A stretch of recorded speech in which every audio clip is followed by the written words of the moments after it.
Coming up on The Daily with me, Niall Paterson, how a working-class kid from Birmingham invented heavy metal, became a global icon and returned to his roots for a final goodbye. Of course, we are talking about the one and only Ozzy Osbourne after this. Elton called him a trailblazer. Brian May said he was a unique talent.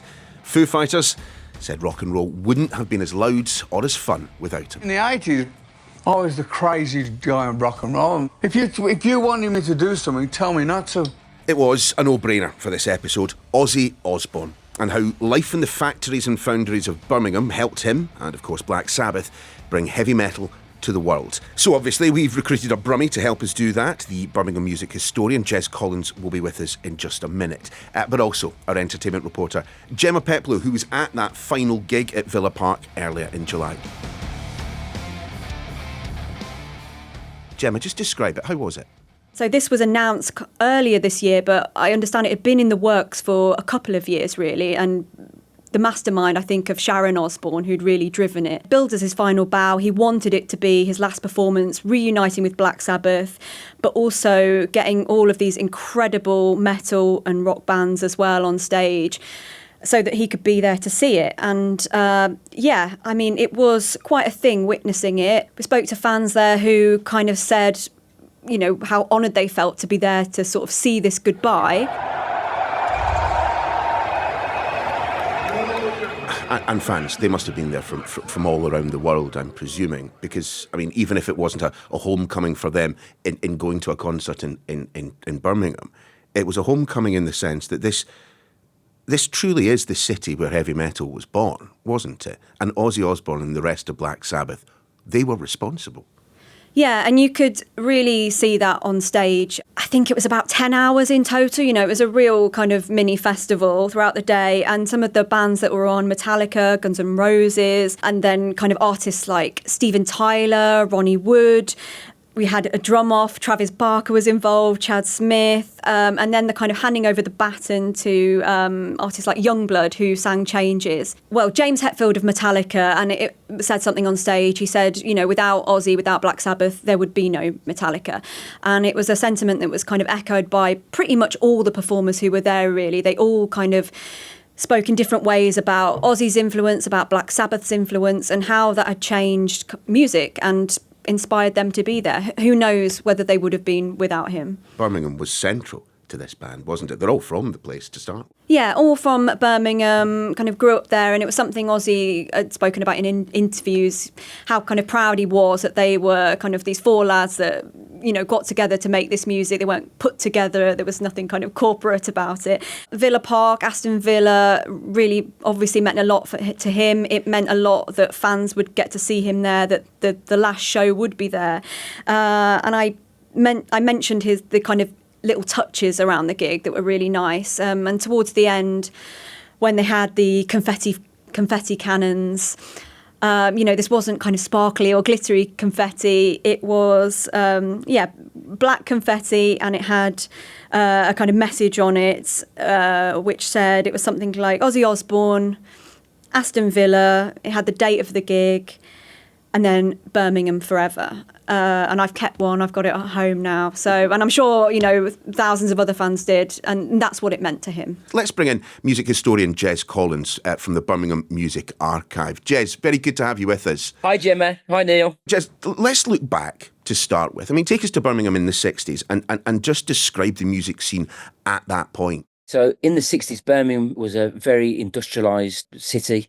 It was the cradle of the Industrial Revolution, going back even further. It had grown exponentially. And along with that had come a lot of inner city sort of slums and areas. And out of that, you know, from the 50s going into the 60s, we'd had the American sort of teenage boom, or the advent of teenagers in Britain. That was really the seeds of what became known as popular music, and really in the UK that associated with the Beatles. Many cities followed suit. Beatles became huge, Merseybeat became a thing. And in Birmingham, it's a city, as I say, of factories and foundries and pubs and clubs. And a huge scene developed that any given time in about 1964, 65, it was reckoned there's about 500 active bands playing in and around the city. So you'd see numerous bands on any given night. And very lazily, that became known as Brumbeat. They just took the name from Merseybeat to Brumbeat. Very similar like the Beatles, although none of the bands obviously became anywhere near like the Beatles. But, mainly two men with guitars, a drummer and a singer, singing about teenagers, love, life, etc. And of course, Ozzy said it himself, the Beatles were a huge influence on Black Sabbath. Where? Because I'm listening to the music of the Beatles and I'm listening to the music of Black Sabbath, and I'm not necessarily seeing the links. Yeah, I don't think he meant it was a link in terms of the musicality. I think it was the idea of something better in life, that he could use music to escape Birmingham, or at least I don't think he wanted to escape Birmingham. He just didn't want to work in the factories and the foundries that his parents had worked in. So I think the music, so the Beatles, I think he saw similar for working class kids from Liverpool who'd come together and create this whole new soundscape. And it was like, that's what I want to do. That is the thing I want to become. It's going to offer me a way of escape, whether that's through the lyrics or through the music or just performing, whatever it might have been. He obviously didn't have an idea what it would become. And he talks quite deeply about the effect that the Beatles have had on him, and how Paul McCartney in particular was a hero to him. So it was that was the thing, rather than trying to copy the Beatles music. There was a sense of place though when it came to the Beatles music. I mean, I presume you would argue the same when it comes to Black Sabbath and Birmingham. Just explain why. Birmingham was a really industrial city, quite a tough city, working class city. With Black Sabbath, they did work. They lived 4 or 5 minutes away from each other. Unlike the Beatles, who came from across Liverpool, the Sabbath actually lived in the same streets as each other, 5-10 minutes away. Ozzy's house is literally 2 minutes from Villa Park, where they had their last gig. Money was very tight. The area still had lots of bomb damage, so that was their playgrounds. They go to school in that area. They talk about they'd go to work after leaving school in the factories and the foundries around them, and that was a tough environment. That was like intense heat, intense noise, huge drop forges, big guillotines, really intense. And for them, they said that they had to reflect that in the music. They had to reflect their working class upbringing, and had to reflect the working conditions that they faced themselves in, and their friends and families faced themselves in. And for them, that came through in their music. Jez, for those who are unaware of heavy metal, or are perhaps clutching their pearls just at the mention of it, just tell us, what is this genre of music that Ozzy Osbourne so clearly invented, spearheaded, led, and then spread around the world? It's fair to say that Sabbath are the godfathers of heavy metal. I think Birmingham's the birthplace of heavy metal. Judas Priest came along not too long after them. Led Zeppelin, I don't think, would say they were heavy metal, but they were blues and heavy rock influence. And it was a particular coming together of unfortunate circumstances. So Tony Iommi, for example, was working in a factory, and he was a musician. And at the very last shift he ever did, he did his morning shift on his normal machine, went home, or the foreman said, when you come back after lunch, I want you to work this machine that he'd never worked before. He went home, said to his mum, I'm not going back, Mum. I'm finished. I'm going to become a musician. And his mother said, no. This is, again, that really classic working class trait. No, son, go back to work and finish the things that you're supposed to be doing. So he did go back to work that afternoon. And he was asked to do a press, a really heavy duty press. And he caught his hand in the press on his last shift, and it crushed the tips of his fingers, and they were actually taken off. Now, the family were so poor, health and safety wasn't like it is today. He went to hospital. They couldn't reattach the fingers. He was distraught. He thought, I'm never going to play. I've just given up work and I can't play my guitar. And he gets released from hospital, goes home, and literally the fairy washing up liquid bottles that we all know in our houses, he cut the tops of those off and glued them to the tips of his fingers. It's unbelievable, isn't it? It is. And he loosened the strings on his guitar so it wouldn't hurt him as much. And when he played, that gave him that incredible riff or the beginnings of that incredible riff. So it was an industrial accident that turned into something, horrific and was going to ruin his life, into the beginnings of this phenomenon that we know as heavy metal. I don't think there has been a more metal thing ever than almost losing your fingers and turning it into a new musical genre called heavy metal. So fair play. But if we're talking about heavy metal kind of stars, about personalities, yeah, the band was obviously chock full of them, but Ozzy Osbourne was a lead, and he translated that not just into music beloved by millions around the world, but into an extraordinary career. Oh, unbelievable. I think, great bands have the individual components, but it always takes one to be at the front. It tends to be the singer, for whatever personality reason that might be. And I think my belief is that Ozzy Osbourne would have been a performer, regardless of whatever he went to do. He might have been the joker in the factory, that he would make all his mates laugh. He'd probably annoy them, but they'd forgive him because he was such an affable sort of character.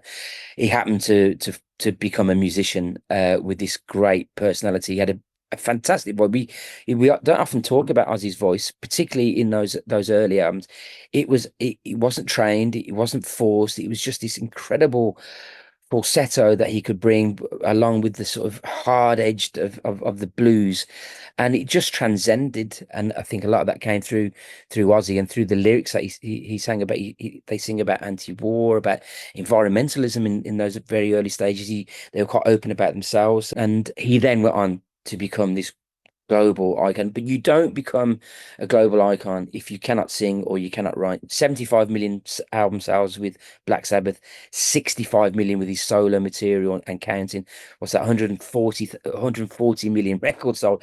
You have to have something. You have to have skill, dedication, and passion. So it's not just that he could get up on stage and mess around and people loved him. There's a lot more to him than just that, I think. To what extent is Black Sabbath still a big part of the city now, would you say, Jez? A huge part. I think, Neil, I think it's one of those where as soon as the sort of final gig was announced, they had the end tour in 2017, where we thought that was going to be the end of them touring, and there's a lot of love and fuss made about that, but they carried on recording and doing things. And I think once this last gig was announced, Ozzy's health has obviously been deteriorating for a number of years, and I think there was a sense that it's amazing that they're coming home, and they're coming home not just into Birmingham, but to Aston, that I mentioned, that is so important to the genesis of both Black Sabbath and heavy metal. And to see and to feel, it sounds a little bit trite, doesn't it? But to feel the love and affection and the warmth for Ozzy and for Black Sabbath in the lead up to the gig. There's exhibitions, there's murals. The Crown, when they started, has had some remedial work on it. There's been a big collaborative effort by a whole range of different people and organizations to come together to celebrate them. And in the lead up, it just felt magic. And I think the city now, I think it's galvanized the city to think, actually, we need to do more. Of course, they got the freedom of the city just a week before the gig, and that's the highest honor our city in Birmingham can bestow on people. A real honor, I think. Yeah, it is. And Gemma Peplow, actually, you and I talking before, I mean, you couldn't help but get caught up in the moment, could you? Oh, it was incredible. I mean, exactly as Jez has just said there, the warmth and the love from the artists on stage and the people in the crowd, it was just so palpable. And yeah, it obviously meant so much to him to do it there, and to the fans there to see him there on stage at Villa Park as well. It was, it was really quite a special thing to be part of. It was very emotional, and I'm not a very emotional person. When he did Mama, I'm Coming Home, and you could see him crying and choking up, and the whole stadium took a collective and tried to suck the tears up. We knew this was the final show. It was obviously a reunion, which everyone was very, very excited about, but billed as the final show. But I don't think anyone, well, I certainly didn't have a sense that this would happen quite so quickly. No, me neither. I was privileged to be there. I was privileged to be backstage, and Ozzy actually walked in front of me. Jack and Amy were or Jack and Kelly, I think he was, actually, were linking his arms. but he looked, well. He when he got to stage, he looked bright and mischievous. I mean, he was, in his own Aussie style, he was trying to get the crowd going, which I won't repeat on the podcast, but you can imagine, listeners, what he said. He was trying to get out of his chair and dance, and then the photographs after, in the backstage area, with all the other musicians, he seemed really lively. So, and I don't know if you feel this, Gemma, but sort of fitting and poignant that actually he got through what was clearly a huge thing for him to do in his home of Aston. And we don't often get to have those sorts of the warmth and affection while we're alive. It normally happens after we pass or people pass. So for him to be able to be there and witness it, I think it hopefully offers some comfort to the family. In your mind, when you think of Ozzy Osbourne, is there one incident, is there one record, is there one moment in your life that you'll forever associate with him? I think there are many. I mean, going away from the music, just the Osbournes itself, the TV program. I think for me as a Brummie, we don't often see ourselves on TV or hear our voices on TV or as globally. And I'll come back to the music in a sec. But when that first Sharon. It was just, he's like my dad, or he's like, oh yeah, he is one of us, and he is what you see or what you saw with Ozzy is what you got, and he never left those roots. So for me, my overriding recollection and that legacy of Ozzy is being a Brummie, true to himself right through to the end. And that, I know it sounds again a bit cliche on a podcast for other people around the country going, what's he going on about? But honestly, as a Brummie, if you ask Brummies, there's a huge amount of love and admiration for who he is and for remaining true to himself. In terms of music, I can't get past War Pigs. I just, every time it plays, I mean, I've been waiting to do interviews today, and they play a clip, and I'm singing along, thinking, "Stop singing!